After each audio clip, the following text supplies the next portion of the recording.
समीक्षा अधिकारी और सहायक समीक्षा अधिकारी को 20 तारीख को जो कंडक्ट हुई है प्री एग्जाम, उसी का पेपर हम देख रहे हैं। ये डी सीरीज है, आप लोग इसको ध्यान रखिएगा, डी सीरीज का सोल्यूशन है। तो देखिए पहला जो क्वेश्चन हमारा था, पहला वाला, सर्वोच्च न्यायालय की स्थापना के संबंध में निम्नलिखित में से कौन सा कथन सही है। पहला कथन, कलकत्ता में सर्वोच्च न्यायालय की स्थापना 1973 में रेगुलेटिंग एक्ट के तहत हुई थी, एकदम करेक्ट है, आप लोग इसको ध्यान रखिएगा। दूसरा स्टेटमेंट है, लेमेस्टर इस न्यायालय के प्रथम मुख्य न्यायाधीश थे। लेमेस्टर नहीं थे, इम्पे थे, आप लोग इसको ध्यान रखिएगा, इम्पे थे। तो ये दूसरा वाला ऑप्शन जो है गलत है, तो इसका जो सही आंसर होगा वो होगा फर्स्ट, यानी कि ए। उसके बाद जो हमारा दूसरा क्वेश्चन है, बीज प्रमाणित बीज के थैलों पर प्रयोग किए जाने वाले टैग का रंग होता है। तो इसका जो टैग का रंग होता है नीला होता है, तो इसका जो सही ऑप्शन होगा वो होगा ए। उसके बाद तीसरा जो क्वेश्चन है हमारा, निम्नलिखित में से कौन सा सुमेलित है। निम्नलिखित में से कौन सा सुमेलित है। सहकारिता आंदोलन, इटावा पायलट प्रोजेक्ट, अधिक अन्न उपजाऊ अभियान, और उसके बाद सेवाग्राम। तो देखिए सेवाग्राम जो है वो गांधी जी से संबंधित है।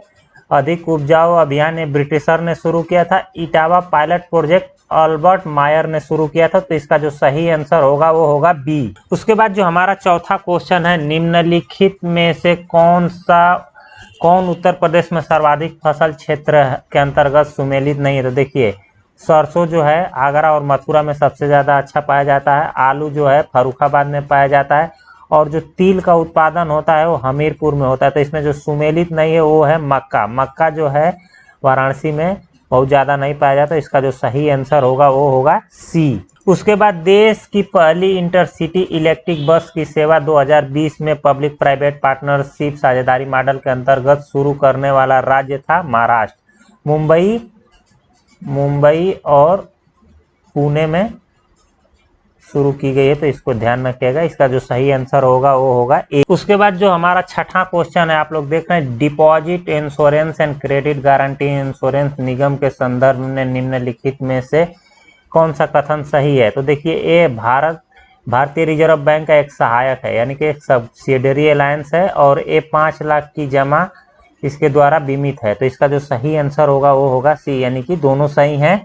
उसके बाद चलते हैं हम अपने अगले क्वेश्चन पे। हमारा जो अगला क्वेश्चन है आप लोग देख रहे हैं, सूची 1 और सूची 2 को सुमेलित करना है। तो देखिए इंडियन बैंक जो है एक सरकारी बैंक है, सरकारी बैंक है, आप लोग इसको ध्यान रखिएगा।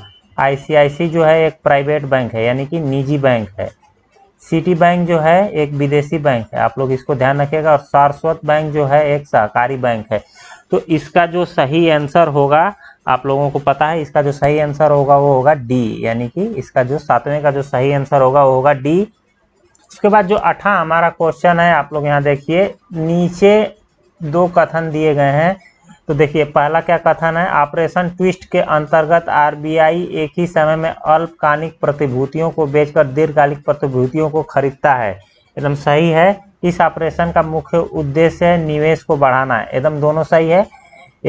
और इसका एक करेक्ट एक्सप्लेनेशन भी कर रहा है। तो इसका जो सही आंसर होगा वो होगा ए। तो 8वें का जो सही आंसर है वो है ए। व्यवसाय, निम्नलिखित में से व्यवसाय का सामाजिक उद्देश्य है। व्यवसाय का जो सामाजिक उद्देश्य है रोजगार सृजन करना, तो आप लोग इसको ध्यान रखिएगा, रोजगार सृजन करना ही इसका मुख्य उद्देश्य है। उसके बाद जो 10वां क्वेश्चन है हमारा, 2011 की जनगणना के अनुसार निम्नलिखित राज्यों में से नगरीकरण का स्तर सबसे कम है। तो इसका जो सही आंसर है वो है बंगाल।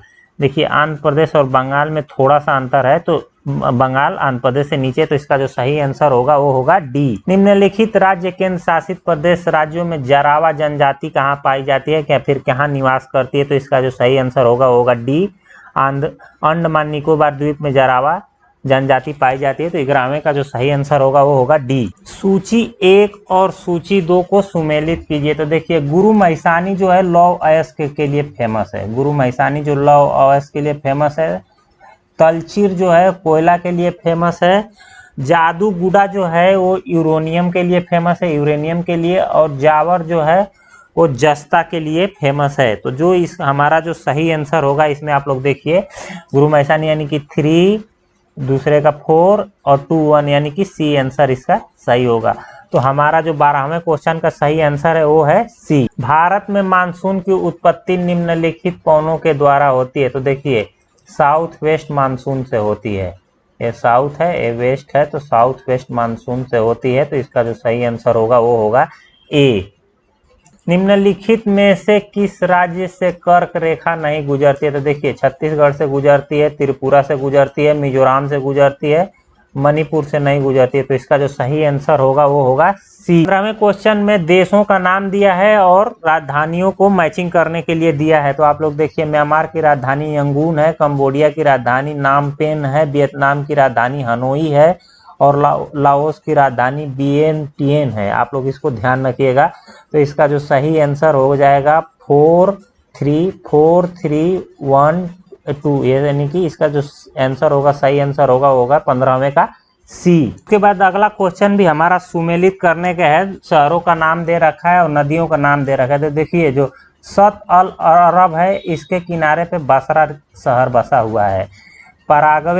पराग्वे जो नदी है उसके किनारे पर एंसियन शहर बसा हुआ है। आप लोग इसको ध्यान रखिएगा, एंसियन। नाइजर नदी के किनारे नियामी शहर बसा हुआ है और दानूबे नदी के किनारे वियना शहर बसा हुआ है। तो इसका जो सही आंसर होगा वो होगा 2 3 4 1 2 3 4 1, यानी कि डी इसका जो होगा वो होगा सही आंसर होगा।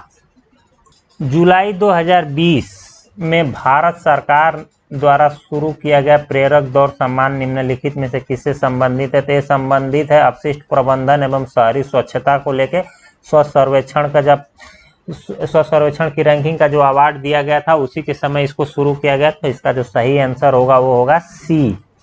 18वां क्वेश्चन जो हमारा है 2011 की जनगणना के अनुसार भारत के किस राज्य में अनुसूचित जनजाति की जनसंख्या 0 है? तो इसका जो सही आंसर होगा नागालैंड। नागालैंड में क्या नाम है कि अनुसूचित जनजाति यानी कि एससी की जनसंख्या 0 है। तो इसको ध्यान रखिएगा, इसका जो सही आंसर होगा बी।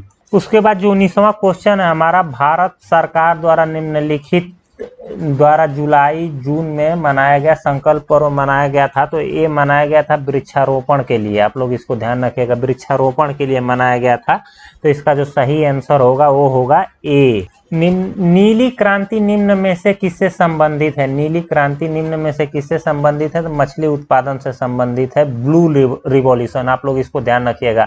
उसके बाद जो हमारा अगला क्वेश्चन है, चित्रकूट जलप्रपात निम्नलिखित में से किस नदी पर है? तो चित्रकूट जलप्रपात इंद्रावती नदी पर है। आप लोग इसको ध्यान रखिएगा, इंद्रावती नदी पर। तो इसका जो सही आंसर होगा वो होगा सी। कुमाऊं हिमालय निम्नलिखित में से किन नदियों के बीच में है? 22वां क्वेश्चन, कुमाऊं हिमालय निम्न में से किन नदियों के बीच में है? तो यह है सतलज नदी और काली नदी के बीच में। तो इसका जो सही आंसर होगा वो होगा सी। राष्ट्रीय वनीकरण पारिस्थितिकी विकास बोर्ड, राष्ट्रीय वनीकरण पारिस्थितिकी विकास बोर्ड की स्थापना हुई थी 1992 में। तो इसका जो सही आंसर होगा वो होगा बी।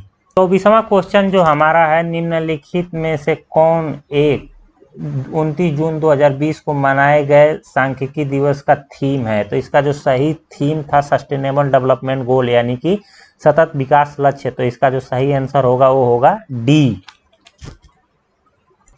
किस बॉलीवुड अभिनेत्री ने वर्ष 2000 में पद्म श्री अवार्ड मिला था? किस बॉलीवुड अभिनेत्री को 2020 में पद्म श्री अवार्ड मिला था? तो इसका जो सही आंसर होगा वो होगा सी, यानी कि कंगना रनौत को मिला था।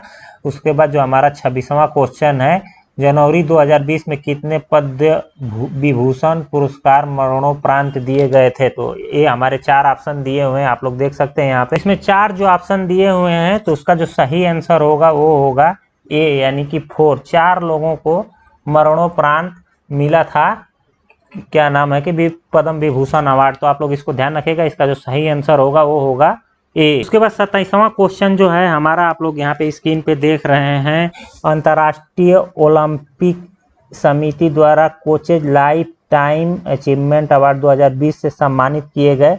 तो ए किया गया था पुलेला गोपीन चंद को। तो आप लोग इसको ध्यान रखिएगा। तो 27वें का जो सही आंसर होगा वो होगा बी। अंतर्राष्ट्रीय मातृभाषा दिवस, अंतर्राष्ट्रीय मातृभाषा दिवस 21 फरवरी को मनाया जाता था। बांग्लादेश में ये आंदोलन हुआ था, छात्रों ने किया था, उस पर कुछ छात्रों की मौत हो गई थी। तो उसी को ध्यान में रखते हुए 21 फरवरी को अंतर्राष्ट्रीय मातृ दिवस मनाया जाता है? तो 28वें का जो सही आंसर होगा वो होगा सी। उसके बाद भारतीय नौसेना द्वारा जनवरी 2020 में शुरू किया गया ऑपरेशन बनीला निम्नलिखित में से किस एक से संबंधित है? तो ए संबंधित था आपदा प्रबंधन के लिए। मेडागास्कर और उसके आसपास के जितने भी द्वीपीय देश थे वहां पे जो भी डिजास्टर मैनेजमेंट आया था तो उसके तहत लोगों का जो भी सहायता की गई थी उसके नेवी ने एक ऑपरेशन शुरू किया था जिसका नाम था ऑपरेशन बनीला। तो इसका जो सही आंसर होगा वो होगा ए। तीसवां जो हमारा क्वेश्चन है, संयुक्त सैन्य प्रशिक्षण अजय वारियर 2020 निम्नलिखित में से किन देशों के बीच संपन्न हुआ? तो ये हुआ था भारत और यूनाइटेड किंगडम के बीच में। तो इसका जो सही आंसर होगा वो होगा ए। उसके बाद जो 31वां क्वेश्चन है हमारा, एक भारत श्रेष्ठ भारत के संदर्भ में निम्नलिखित में से कौन सा कथन सही है? तो यह अभियान 10 फरवरी से 28 फरवरी 2020 तक चलाया गया, एकदम सही है, इसको ध्यान रखिएगा।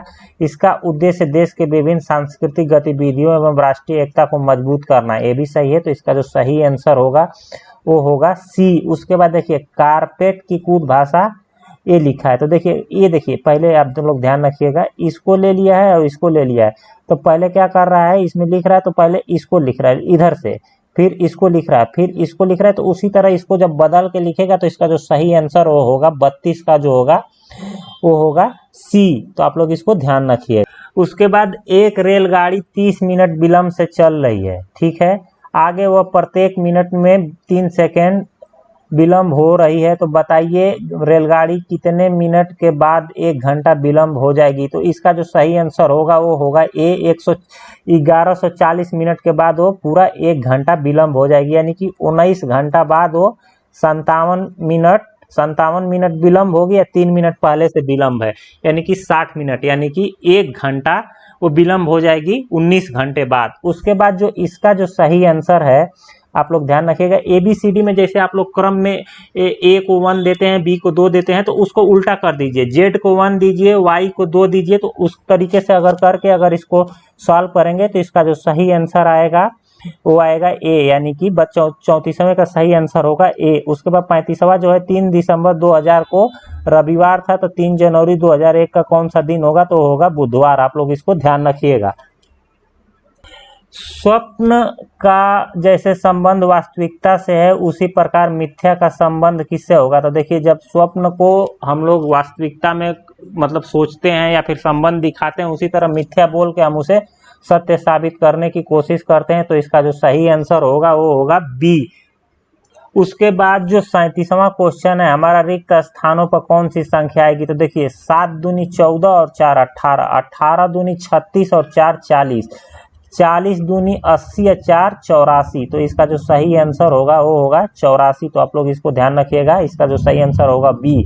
अंग्रेजी वर्णमाला में कितने अक्षरों के दर्पण में समान प्रतिबिंब होंगे? तो इसका जो सही आंसर होगा वो होगा आपका सी। देखिए ए का समान प्रतिबिंब होगा, उसके बाद एच का होगा, आई का होगा, आप लोग इसको ध्यान रखिएगा, यम का होगा, ओ का होगा, टी का होगा, उसके बाद इसका होगा, वाई का होगा, यू का होगा, भी का होगा। तो आप लोग इसको देख लीजिए, 10 हो गए और एक छूट रहा है, उसको मैं भी बता दे रहा हूं अभी, और एक्स का होगा, आप लोग ध्यान रखिएगा। तो टोटल मिला के 11 हो रहे हैं। तो इसका जो सही आंसर होगा वो होगा सी। लेदर टेक्नोलॉजी पार्क कहाँ अवस्थित है? तो देखिए लेदर टेक्नोलॉजी पार्क हमारा अवस्थित है आगरा में। तो इसका जो सही आंसर होगा वो होगा ए। उसके बाद 40वां हमारा है, उत्तर प्रदेश राज्य में उच्च शिक्षा परिषद की स्थापना कब की गई थी? 4 ऑप्शन आप लोगों को दिए गए हैं। तो इसका जो सही आंसर होगा, 4 ऑप्शन जो दिए गए हैं उसमें सही ऑप्शन जो होगा वो होगा बी, यानी कि 1995 में बनाया गया था। और पूरे देश में जो है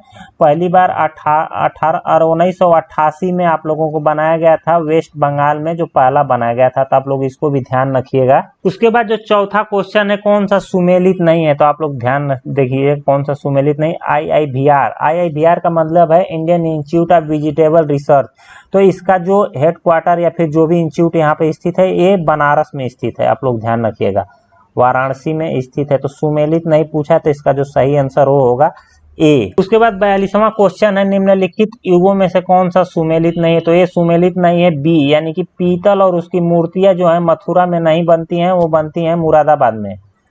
मुरादाबाद में बनती हैं, तो आप लोग इसको ध्यान रखिएगा, मुरादाबाद में बनती हैं। तो इसका जो सही आंसर होगा वो होगा 43 का, नहीं 42 का बी। उसके बाद जो 43वां हमारा क्वेश्चन है वो सुमेलित करने के लिए दिया गया। तो देखिए देवी पाटन का जो मेला है ना वो लगता है बलरामपुर में, आप लोग इसको ध्यान रखिएगा। उसके बाद काम्पिल मेला जो है काम्पिल जो मेला है वो लगता है हमारा फर्रुखाबाद में, इसको आप लोग ध्यान रखिएगा, फर्रुखाबाद में। बटेश्वर मेला जो है वो लगता है आगरा में, और ददरी का मेला जो लगता है वो लगता है बलिया में। तो इसका जो सही आंसर होगा वो होगा सी। तो 43वें का जो सही आंसर है वो है सी। उसके बाद जो 44वां हमारा क्वेश्चन है, आप लोग देखिए, उत्तर प्रदेश में बुक्सा जनजाति कहाँ रहती है? तो ये रहती है बिजनौर में, आप लोग इसको ध्यान रखिएगा। इसका जो पहला होगा, पहला 44वां का आंसर होगा ए। उसके बाद 45वें का आंसर जो है, उत्तर प्रदेश में कितने मुख्य कृषि जलवायु है? तो ये है 9। क्वेश्चन आया हुआ है पिछले एग्जाम में। कार्यकारी न्यायाधीशों की नियुक्ति कौन करता है? तो ये करता है उच्चतम न्यायालय, यानी कि सुप्रीम कोर्ट करता है। तो 46 का जो आंसर होगा वो होगा ए। उसके बाद जो 47वां हमारा क्वेश्चन है, निम्नलिखित में से भारतीय संविधान के अनुसार सुमेलित नहीं है? तो देखिए पंचायती राज जो है 9वें में आती है, एकदम सही है। नगर पालिका 9वें के क में आती है। सहकारी समितियां 9वें के ख में आती हैं, एकदम सही है। इसका जो सुमेलित नहीं है वो है 10, आप लोग इसको ध्यान रखिएगा। 10वें पार्ट में अधिकरण नहीं आते, तो इसका जो सही आंसर होगा वो होगा डी। निम्नलिखित में से कौन सा सुमेलित नहीं है? तो आप लोग यहाँ पे देखिए, अस्पृश्यता का अंत, ये आर्टिकल नंबर 17 में एकदम सुमेलित है।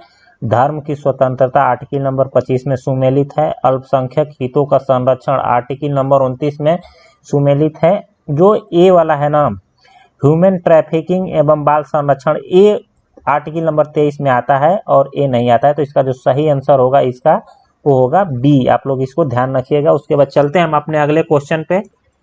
WTO के अंतर्गत सरकारी न्यूनतम समर्थन मूल्य MSP एवं बाजार मूल्य के अंतर्गत अंतर जब सीधे किसानों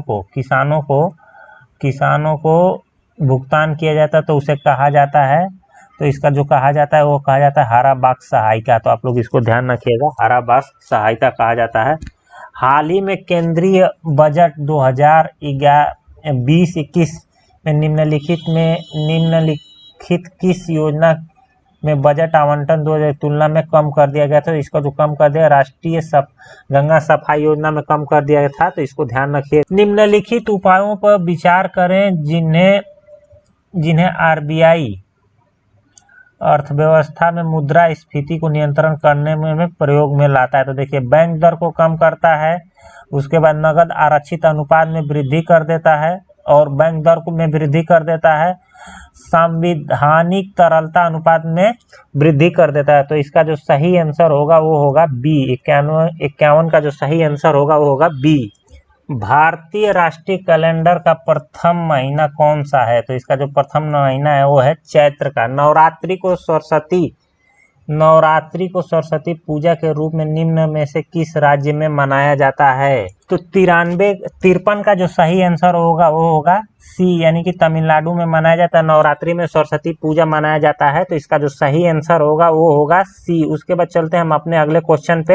भारतीय संस्कृति पोर्टल के संदर्भ में निम्नलिखित में से कौन सा कथन सही है? इसे IIT रुड़की की टीम द्वारा विकसित किया गया था। गलत है, IIT रुड़की नहीं, बॉम्बे की टीम द्वारा, IIT बॉम्बे ने इसे विकसित किया था। यह सरकार का पहला अधिकृत पोर्टल है जहां पर संस्कृति मंत्रालय विभिन्न संगठनों के ज्ञान एवं संस्कृति संसाधनों एवं सार्वजनिक डोमेन में एक प्लेटफॉर्म उपलब्ध कराता है। तो ये आपका सही है। तो इसका जो सही आंसर होगा वो होगा बी। वायुमंडल की लंबवत संरचना में सबसे निचली सतह कौन सी है? तो वो है ट्रोपोस्फियर, आप लोग इसको ध्यान रखिएगा। निम्नलिखित अम्लों में से किस अम्ल का उपयोग कार के बैटरियों में किया जाता है? तो वो होता है सल्फ्यूरिक एसिड का प्रयोग किया जाता है। तो इस 56 का जो सही आंसर होगा वो होगा सी। 57 जो हमारा क्वेश्चन है, आलू के चिप्स प्लास्टिक के थैलों में संकुलित किए जाते हैं, तो वो किए जाते हैं आपको नाइट्रोजन के वातावरण या फिर नाइट्रोजन गैस डाली जाती है। तो 57 का जो सही आंसर होगा वो होगा ए। ठोस अशुद्धियों के शुद्धिकरण के लिए निम्नलिखित में से कौन सी प्रक्रिया उपयोगी नहीं है? तो देखिए आसवन, ऊर्ध्वापातन, क्रिस्टलीकरण, उपरोक्त में से सभी। तो इसका जो सही आंसर होगा वो होगा डी, सफेद प्रकाश में। अब देखिए जैसे आप लोग एक पूछ रहा है ना, सफेद प्रकाश में उपस्थित निम्नलिखित रंगों में से कौन सा रंग शीशा के प्रिज्म पर सबसे ज्यादा विचलित होता है? तो देखिए यहाँ से प्रकाश आ रहा है तो इसे विचलित होगा ना, तो रेड कलर सबसे ज्यादा विचलित होता है और सबसे जो कम विचलित होता है वो है बैगनी कलर। तो इसका जो सही आंसर होगा वो होगा, सबसे कम पूछा है तो बैगनी कलर। बिग्योर एक पढ़ते हैं ना हम लोग, बिग्योर ऐसे करके 7 रंगों का जो पढ़ा जाता है, देखिएगा बिग ब्योर होता है। तो इसमें जो है आप लोग इसको ध्यान रखिएगा, तो भी जो है वॉयलेट कलर। अगला जो क्वेश्चन है 60 नंबर का जो क्वेश्चन है, हींग प्राप्त की जाती है, जो हींग प्राप्त की जाती है आप लोग ध्यान रखिएगा, तो हींग जो है जड़ों के निष्कर्षण से प्राप्त होती है। तो इस 60 का जो सही आंसर होगा वो होगा बी। उसके बाद त्रिकोष्ठीय हृदय पाया जाता है, त्रिकोष्ठीय हृदय पाया जाता है। 4 ऑप्शन आप लोगों को दिए, चारों ऑप्शन में जो सही ऑप्शन होगा वो होगा सी, उभयचरों में त्रिकोष्ठीय हृदय पाया जाता है। तो 61 का जो सही आंसर होगा वो होगा सी। के बाद 62वां जो हमारा क्वेश्चन है, हल्दी घाटी के युद्ध में महाराणा प्रताप के अलावा राजपूत सेना का सेनापति था हकीम खां सूर। तो इसका जो सही आंसर होगा वो होगा बी। उसके बाद जो 63वां क्वेश्चन है, भारत में अंग्रेजों की सफलता तथा फ्रांसीसियों की असफलता के कारण संदर्भ में निम्नलिखित कथनों में से कौन सा सही है? तो देखिए पहला कथन है जो अंग्रेजों को बंगाल विजय से अपार धन एवं जनशक्ति मिला था, एकदम सही था। दूसरा जो है अंग्रेजों को बेहतर नौसैनिक ताकत भी थी फ्रांसीसियों से। तो इसका जो सही आंसर होगा वो होगा सी। निम्नलिखित में से कौन सा सुमेलित नहीं है? 4 ऑप्शन, राजद्रोह सभाओं को रोकने का अधिनियम ए 1908 से ना आके 1907 में आया था। तो इसका जो सही आंसर होगा वो होगा ए, और ये तीनों सुमेलित हैं। तो आप लोग इसको ध्यान रखिएगा, तीनों आंसर नहीं होंगे। उसके बाद चलते हैं हम अपने अगले क्वेश्चन पे। 65वां जो क्वेश्चन है हमारा सूची को सुमेलित करने को है। तो देखिए रंपा जो रिबेलियन हुआ था, आप लोग इसको ध्यान रखिएगा, जो रंपा रिबेलियन हुआ था वो हुआ था 1889 से 80 के बीच में। आप लोग इसको ध्यान रखिएगा, रंपा रिबेलियन 1889 से 80 के बीच में हुआ था। उसके बाद जो पबना पीजेंट रिवॉल्ट था, जो पबना किसान विद्रोह था, पबना किसान विद्रोह था, वो हुआ था 1873 से लेके 76 के बीच में, 1873 से लेके 76 के बीच में। उसके बाद बंगाल इंडिगो रिवॉल्ट, बंगाल जो इंडिगो रिवॉल्ट हुआ था या फिर बंगाल नील विद्रोह जो हुआ था वो हुआ था 1859 से 1860 के बीच में। और जयंतिया जो रिवॉल्ट हुआ था वो हुआ था आपका 1860 से लेके 63 के बीच में। तो आप लोगों का जो इसमें जो सही आंसर होगा, देखिए इसमें रंपा जो तो 2 के बाद 4, तो 2 4 1 3, यानी कि इसका जो सही आंसर होगा वो होगा बी। उसके बाद चलते हैं हम अपने अगले क्वेश्चन। 67वां जो क्वेश्चन है, निम्नलिखित में से 66वां, निम्नलिखित दिल्ली सल्तनत के किस शासक ने अपने आप को खलीफा घोषित कर दिया था? तो वो किया था मोहम्मद बिन आप लोग इसमें ध्यान रखिएगा, मोहम्मद शाह खिलजी। तो इसका जो मुबारक शाह खिलजी, माफ करेगा, इसका जो सही आंसर होगा वो होगा सी। निम्नलिखित में से कौन आजाद हिंद फौज से जुड़े हुए नहीं थे? तो ये जो सही आंसर होगा इसका होगा डी, यानी कि बीसी दत्त आजाद हिंद फौज से नहीं जुड़े हुए थे। 1942 के भारत छोड़ो आंदोलन के बारे में निम्नलिखित में से कौन सा कथन सत्य नहीं है? इसका नेतृत्व महात्मा गांधी कर रहे थे, एकदम सही है। यह एक अहिंसक आंदोलन था, ये भी सही है। यह एक स्वतः स्फूर्त आंदोलन था, ये भी सही है। इसमें ये वाला गलत है, तो इसका जो सही आंसर होगा वो होगा बी। तो आप लोग इसको ध्यान रखिएगा, इसका 68 का जो सही आंसर होगा वो होगा बी। निम्नलिखित अधिनियमों में से किसके द्वारा भारत परिषद यानी कि इंडिया काउंसिल को समाप्त कर दिया गया था? तो इसको समाप्त किया गया था भारत सरकार अधिनियम 1935 यानी कि गवर्नमेंट ऑफ इंडिया एक्ट 1935 में इसे समाप्त कर दिया गया था। तो आप लोग इसको ध्यान रखिएगा। 69 का जो सही आंसर होगा वो होगा सी। निम्नलिखित घटनाओं पर विचार कीजिए तथा इन्हें कलाक्रम में लगाइए। तो आप लोगों को मैं बता रहा हूँ कौन कौन से। देखिए क्रिप्स जो हुआ था 1942 में हुआ था, क्रिप्स प्रस्ताव जो था 1942 में, अगस्त ऑफर 1940 में, बेबल प्लान 1945 में, आप लोग ध्यान रखिएगा, माफ करिए 1945 में, और शियर फार्मूला जो हुआ था 1944 में। तो सबसे पहले आएगा अगस्त ऑफर, उसके बाद आएगा क्रिप्स, उसके बाद आएगा शियर फार्मूला, उसके बाद आएगा बेबल प्लान। तो आप लोग इसको ध्यान रखिएगा। तो 2143, तो इसका जो सही आंसर होगा वो होगा बी। तो दोस्तों ये था हमारे वीडियो का अंत। अगर आप लोगों को वीडियो पसंद आई हो तो लाइक शेयर तो करें ही। इसका जो अगला वाला 70 क्वेश्चन का जो पार्ट है हम उसे जल्द ही आप लोगों को अपने यूट्यूब चैनल पे डाल देंगे। तब तक के लिए नमस्कार, जय हिंद।